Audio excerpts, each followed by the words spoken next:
জুমার দিন সূরা কাহফ পড়ার সময় ঠিক কোনটি? আমরা কি ফজরের পর থেকে জুমার নামাজের আগ পর্যন্ত সময়ে পড়ব, নাকি ওই দিন যে কোনো সময় পড়ব? উত্তর হলো, সূরা কাহফ জুমার দিনে তেলাওয়াত করলে সেটি কিয়ামতের দিন আলো হিসেবে কাজ করবে, এই মর্মে ওয়াহিয়াকুম সাদা হাকাম সবিন হাদিসের কিতাবে বর্ণিত হয়েছে। কিন্তু এর কোনো সময়সীমা শুক্রবারের নির্দিষ্ট কোনো সময়ের মধ্যে সীমাবদ্ধ করে দেওয়া হয়নি, বরং এটি বৃহস্পতিবার সূর্য ডোবার পর থেকে নিয়ে শুক্রবার সূর্য ডোবার আগ পর্যন্ত এই পুরো সময়টাই শুক্রবারের অন্তর্ভুক্ত বিধায় এর পুরো সময়ের যে কোনো সময় পড়লে ইনশাআল্লাহ জুমার দিনে সূরা কাহফ পড়ার আমলটি হয়ে যাবে। বিধায় সেটি আমরা এই রাত এবং দিন যে কোনো সময় করতে পারি। শারমিন জাহান আপনি লিখেছেন, বিনা অজুতে দরুদ পড়া যাবে কি না?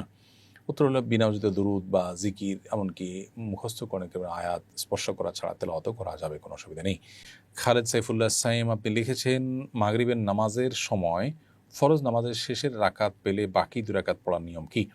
আপনি শুধু শেষের রাকাত পেয়েছেন, তাহলে শেষের রাকাতে বৈঠকে পেয়েছেন, এরপর বাকি 2 রাকাতের প্রথম রাকাতে আপনি বৈঠক করবেন, দ্বিতীয় রাকাতে আপনি বৈঠক করবেন, এইভাবে নামাজ পড়ে আপনি শেষ করবেন। যদিও আপনি যখন নামাজ পড়বেন তখন আপনার প্রথম রাকাত যেটি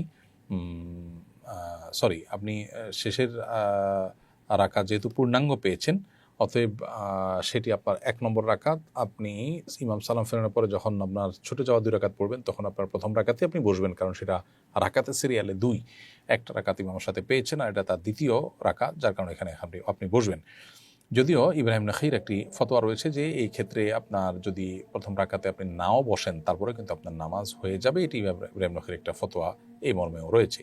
কিন্তু বিশুদ্ধ মত হলো যে আপনি ইমামের সাথে শেষ রাকাত পেয়েছেন মাগরিবের নামাজে, সেটাতে বসছেন, আপনি যখন নিজে আদায় করবেন ছুটে যাওয়া 2 রাকাত, তার প্রথম রাকাতেও আপনি বসবেন আর শেষ রাকাতে বসবেনই, তাদের 3টা বৈঠকই হবে, তাতে কোনো অসুবিধা নেই, নামাজ এইভাবে আপনি আদায় করবেন। সম্প্রতি এক প্রবাসী দেশে এসে বিমানবন্দর থেকে বাড়িতে ফেরার পথে সড়ক দুর্ঘটনার শিকার হয়েছেন। এতে তার স্ত্রী, সন্তান, মা সহ পরিবারের প্রায় সবাই মারা গেছেন। ইন্না লিল্লাহি ওয়া ইন্না ইলাইহি রাজিউন। তিনি এজন্য ড্রাইভারের বেপরোয়া গাড়ির চালনাকে দায়ী করেছেন।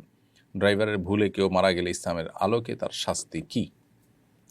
খুবই দুর্ভাগ্যজনক একটি বাস্তবতা যে আমাদের দেশে সড়ক দুর্ঘটনা এত বেশি হয় এবং সড়ক দুর্ঘটনায় মৃত্যু, আহত হওয়ার পরিমাণ এত বেশি যে পৃথিবীর খুব কম দেশেই সম্ভবত এরকম দুর্ভাগ্যজনক পরিস্থিতি আছে।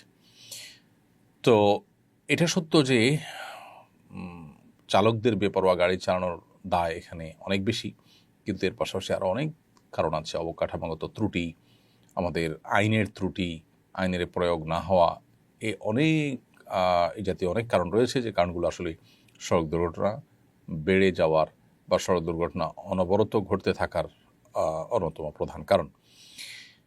ড্রাইভারের ত্রুটির কারণে যদি অ্যাক্সিডেন্ট হয়ে থাকে, যেমন তিনি অসতর্কতা অবস্থায় ড্রাইভিং করেন, অথবা নির্ধারিত গতিসীমার চাইতে বেশি চালান, অথবা নেশা করে তিনি ঘুমের ভাব নিয়ে গাড়ি চালিয়েছেন বা ঘুমের ভাব নিয়ে গাড়ি চালিয়েছেন, এরকম যদি হয় তাহলে সেক্ষেত্রে সেটা কতল বিসবাব বা এমন হত্যার আওতায় পড়বে যেটা আসলে কোনো ব্যক্তি কোনো হত্যার জন্য কারণ হলো।